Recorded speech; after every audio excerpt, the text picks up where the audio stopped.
Assalamualaikum warahmatullahi taala wabarakatuh dan selamat datang. Pada hari ini saya dan rakan-rakan akan berkongsi tentang sistem ejaan bahasa Melayu Rumi. Seterusnya mula dengan pengenalan. Sistem apa yang kita dapat belajar dalam sistem ejaan Rumi bahasa Melayu pada hari ini adalah yang pertama adalah pengenalan kami punya nama, perkembangan sistem ejaan, yang ketiga sistem ejaan Rumi, dan yang keempat kesimpulan.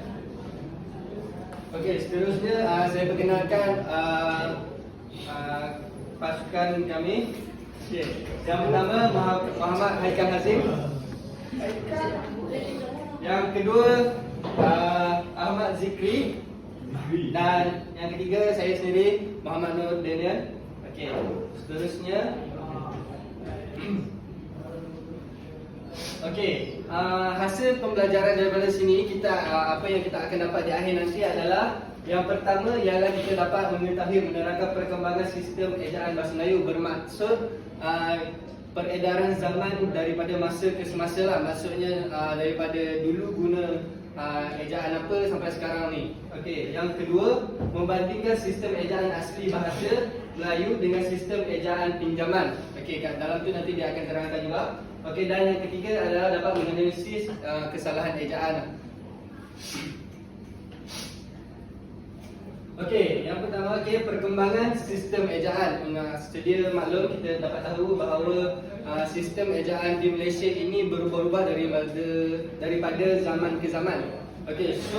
Di sini ada 3 peredaran sistem, iaitu yang pertama kita boleh dapat lihat sistem ejaan kuno, yang kedua sistem ejaan Jawi, yang ketiga ialah sistem ejaan Rumi. Ini bermakna yang pertama dari dulu lagi dia bermula dengan sistem ejaan kuno lah. Ini step yang pertama awal-awal dulu, dan yang kedua ejaan Jawi, dan yang ketiga ejaan Rumi. Untuk sistem ejaan kuno, ia dikenali sebagai bahasa Melayu kuno pada abad ke-7. Kiranya pada waktu dahulu, pada abad ke-7, mereka menggunakan sistem ejaan kuno. Dan yang kedua, ia ditemukan pada batu bersurat. Kiranya dia tulis pada batu. Dan yang ketiga, pengaruh bahasa Sanskrit, tulisan Pallava dan Rencong. Tulisan Pallava dan Rencong ni pun dia agak berbeza. Dan yang kedua, saya pergi ke sistem ejaan Jawi. Yang pertama faham? Yang kedua adalah sistem ejaan Jawi. Apabila mereka menggunakan sistem ejaan kuno ini, bermula pada abad ke-13 ini, dia telah berubah daripada sistem ejaan kuno kepada sistem ejaan Jawi. Hal ini berlaku kerana pada waktu itu tulisan Arab diperkenalkan. Pada waktu itu sebab penjajah datang, dan pada waktu itu mereka mengajar tulisan Arab lah pada waktu itu. Hal itu juga orang-orang Arab dulu, sebab dia orang Islam, kebanyakan orang Islam. Tulisan Arab ini mereka bawa daripada negara dia lah. Yang ketiga, tulisan Melayu berhuruf Arab, iaitu menggunakan tulisan Jawi dengan kosakata bahasa Arab. Faham? Yang ketiga ialah sistem ejaan Rumi. Mereka hanya menggunakan sistem ejaan Jawi ini daripada abad ke-13 hingga ke penghujung abad ke-18. Dan pada sistem ejaan Rumi ini bermulalah sistem ejaan Rumi pada abad ke-19, iaitu diperkenalkan oleh orang British, pengaruh British. Bila dia dah masuk Malaysia, dia perkenalkan sistem ejaan Rumi ini. Yang kedua, menghasilkan daftar kata glosari dan kamus Melayu asing. Yang ketiga, berlaku transliterasi, penukaran huruf dari abjad tulisan Arab kepada huruf yang selaras bunyinya abjad sistem tulisan Rumi. Faham kat situ? Kiranya waktu tu dia selaraskanlah semua ayat-ayat tu. Dan yang keempat, rancangan pembakuan sistem ejaan Rumi bahasa Melayu bermula pada tahun 1904. Dia orang start pada tahun 1904. Tetapi betul-betul disempurnakan tu pada tahun 1972. Officially lah, maksudnya dia telah dijadikan macam utama lah pada tahun 1972. Okey, yang seterusnya ialah ejaan Rumi bahasa Melayu, Baharu Bahasa Melayu digunakan secara rasmi pada 16 Ogos 1972. Pada waktu tahun ni lah mereka menggunakan ejaan Rumi ini sebagai bahasa Melayu lah pada waktu tu, yang dilancar serentak di Kuala Lumpur oleh Tun Abdul Razak bin Datuk Hussein dan di Jakarta di Indonesia oleh Presiden Soeharto. Okey, dan yang terakhir pada sistem ejaan Rumi, ejaan termaktub dalam pedoman ejaan Rumi baru bahasa Melayu Malaysia. Pada waktu inilah bermulalah ejaan baru bahasa Melayu. Okey. Seterusnya, okey, ini adalah peralihan bahasa-bahasa jenis-jenis tulisan yang digunakan pakailah. Bermula dengan bahasa Melayu kuno. Dulu mereka menggunakan inilah tulisan ni pada awal-awal dulu. Pada awal-awal abad mereka menggunakan ni, iaitu Kawi, Palapa dan Nadiri, pengaruh Hindu Sanskrit.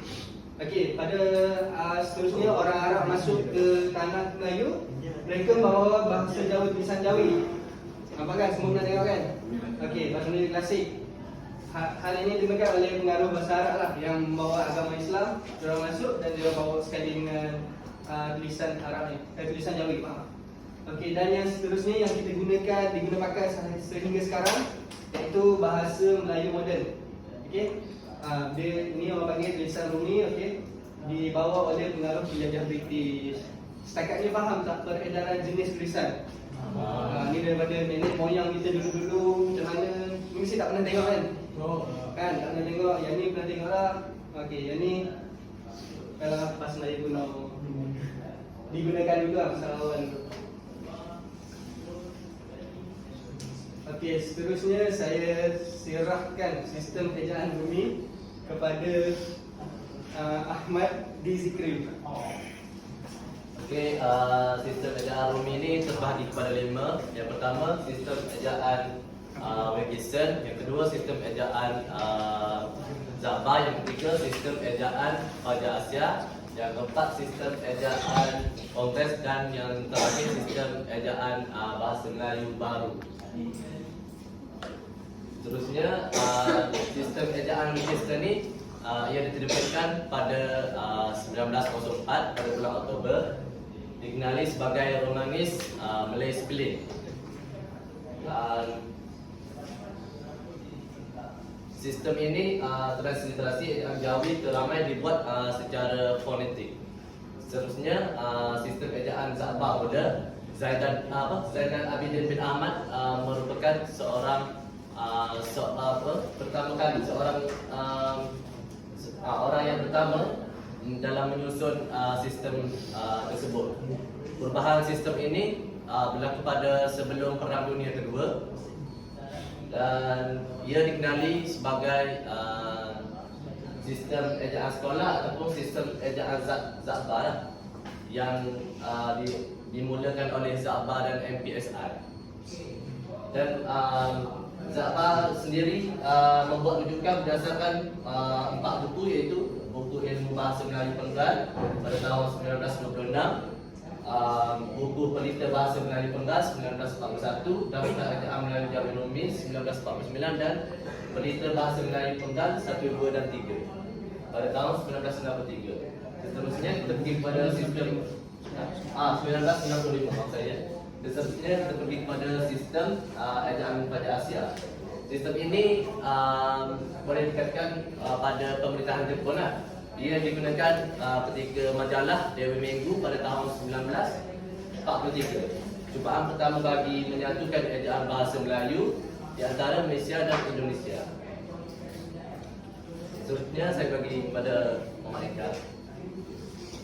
Okey, yang keempat, sistem ejaan Rumi Kongres yang diperkenalkan oleh Asas Sastrawan dan dipersetujuan Kongres Bahasa Melayu dan Perseratan Melayu ketiga pada tahun 1956.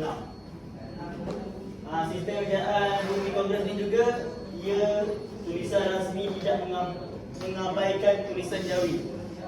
maksudnya dia tulisan Melayu, tapi dalam masa zaman juga dia tak pakai tulisan Jawi ni. Dia masih menggunakan tulisan Jawi. Lepas tu yang terakhir, perkataan dieja guna sistem fonologi. Okay, yang terakhir, yang kelima, sistem ejaan Rumi bahasa Melayu baharu. Sistem ni dia menyelaraskan dengan penyatuan ejaan Rumi bahasa Melayu dengan Indonesia pada tahun 1959. Sistem ini juga persetujuan ditangani pada 27 Jun 1967. Dan hasil kesepakatan Majlis Indonesia Malaysia pada 16 Ogos 1972. Sistem ini juga diselaraskan dengan 4 kategori, iaitu vokal, diftong, konsonan dan konsonan gabungan. Ejaan Rumi bahasa Melayu baharu diselaraskan kepada 4 kategori utama yang ada tadi.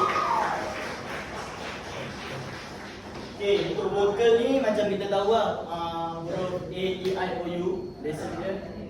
Dan untuk diftong ni pula, dia gabungan dua bunyi vokal daripada huruf vokal ni lah. So macam kita nampak A, I, tu ada lagi maksudnya O, U tak silap dengan OI. Sebagai contoh, untuk diftong tu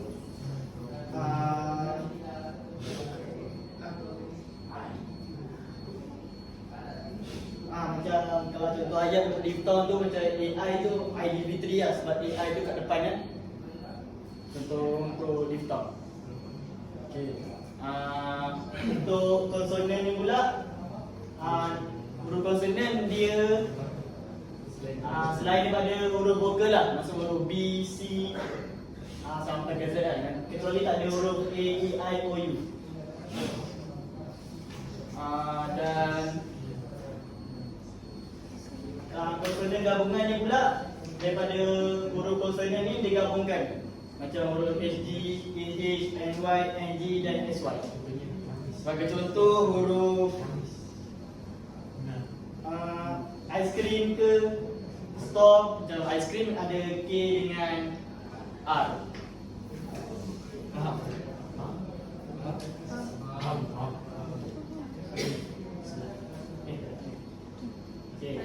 Okey. Di depan ni adalah kesimpulan dari kepada saya boleh tengok dalam ni. Dia adalah kesimpulan daripada kumpulan saya. Yang pertama, tuntasnya sebagai warga negara Malaysia, kita seharusnya bertanggungjawab mengambil berat tentang sejarah negara kita supaya kita dapat mencintai dan menghargai negara ini dengan lebih mendalam. Okey, yang kedua, kesimpulan daripada Ahmad Zikri. Okey, jadi apa yang kami bentangkan tadi, kita dapat tahu sedikit sebanyak tentang ejaan-ejaan yang tadi. Jadi kami sangat bangga dengan apa yang kami belajar tentang bahasa tersebut, dipandang hebat oleh orang luar. Selain daripada itu, perkataan ini perkataan yang unik lah, apa yang dibentangkan tadi. Jadi kita patut bangga. Dan kesimpulan yang terakhir pada Haikal. Kesimpulan yang saya buat ialah kesimpulan yang boleh nyatakan adalah kita hendaklah mengambil berat tentang sejarah bahasa yang ada di negara kita agar dapat diperluaskan lagi kepada generasi yang akan datang. Sekian, terima kasih.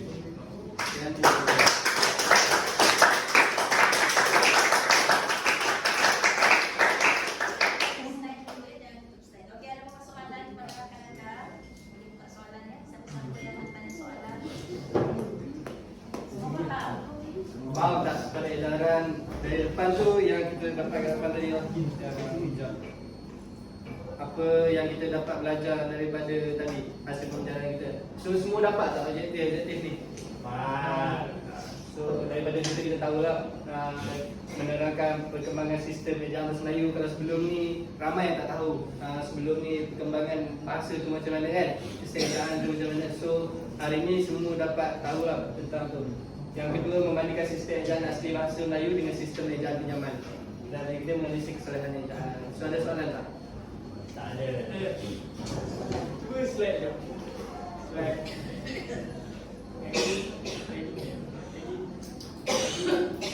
Lagi sampai yang upload. Lagi satu. Hilang. Boleh. Yang sistem fonologi tu macam mana? Mana?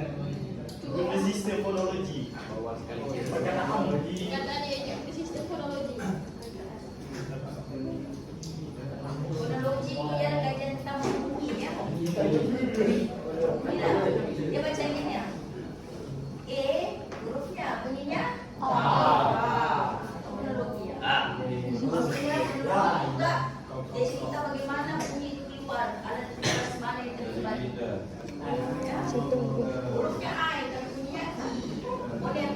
Fonetik, pada gaya fonetik. Fonologi adalah bidang yang mengkaji bunyi. Itu yang data Deja guna sistem fonologi. So maksudnya kita menggunakan sistem bunyi itu salah satu data Deja. Itu kadang-kadang yang budak kan, dia bukannya Deja, dia tahu.